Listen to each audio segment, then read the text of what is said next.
should have interests. Interests that are true interests of yours. Do you have hobbies?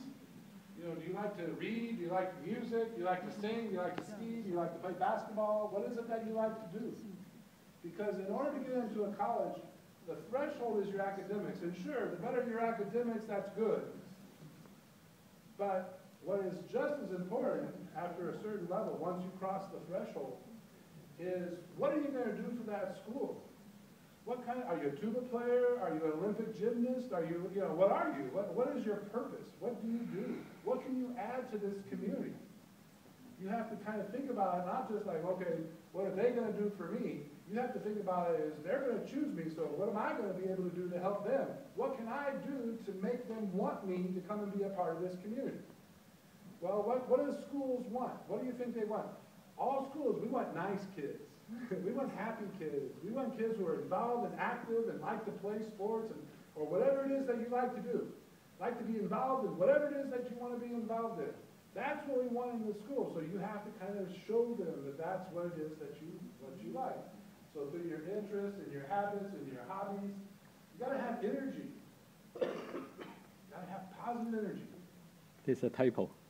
Oh, there's a typo. Better go to the next one. Very quick. Sorry. All right.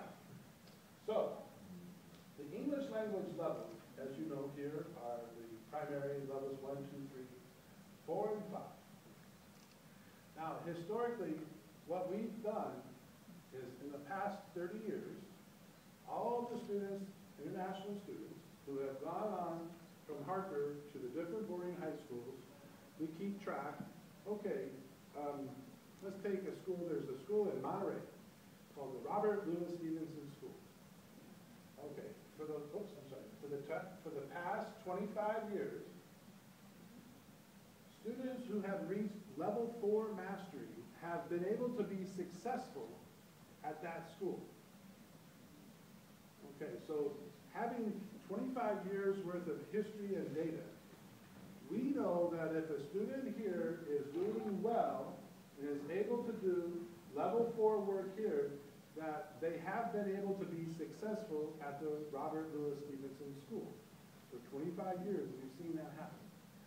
Okay, so our system here of our levels helps you as a student, helps you as parents, and helps the admissions directors all have an idea of what is a good fit for your English language proficiency.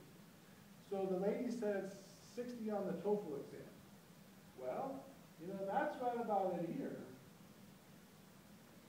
And we've had students go to that school in the past 30 years. A little girl from Indonesia went, about 10 years ago or so. And she was level 3A.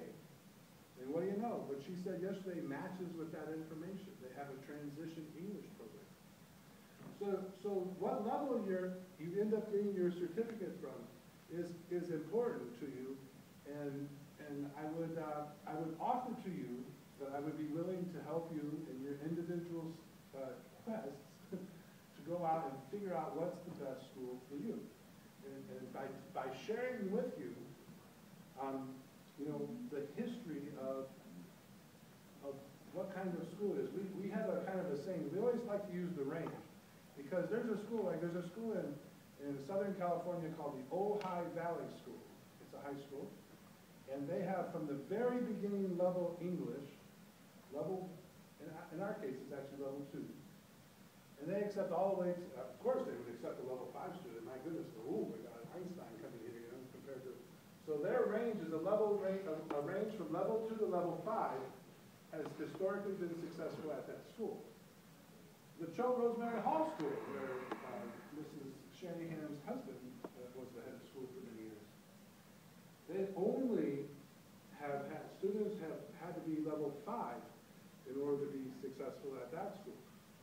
So the reason that we do that is that if you happen to be level 2 or 3 and everybody wants to apply to Hermes University and Ferragamo University, but you have to be level 5 to get in there. It's an unrealistic expectation. You can try to apply, but you may not get in more than likely. And if you know that going into it, you won't be so disappointed if they say no. So what our goal is to try to pick schools that would be a good fit for your English level proficiency, your academic proficiency, and a school that match your interests. If you love horseback riding, well then you should go to Stoneleigh Burnham School. They have beautiful horse programs. Or the Orm School, they've got great horse programs.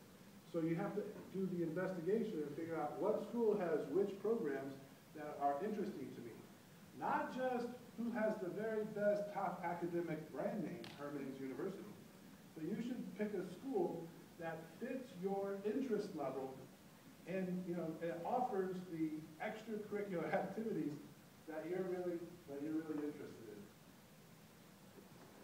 So you have to pick the right school for your English level, the right school for your academic level, the right school for your